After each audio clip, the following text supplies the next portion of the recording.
Oh, I'm sorry. I was just enjoying my back massage. Midwest has a great option to get a back massage chair for both of your captain's chairs. Very cool.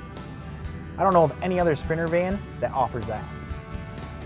Well, if we look here at our remote, we have our power button here at the top. It will indicate that it's on by the green light next to it. If we look on the left-hand side here, we have a couple of different zones. Zone 1 is for your upper back. Zone 2 for the lower.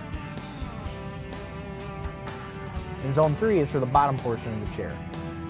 And if we like, we can also choose from any option on the right if we'd rather have it in pulse setting, a wave setting, or a zigzag setting. And let's not forget that we can increase the intensity and speed of the massage.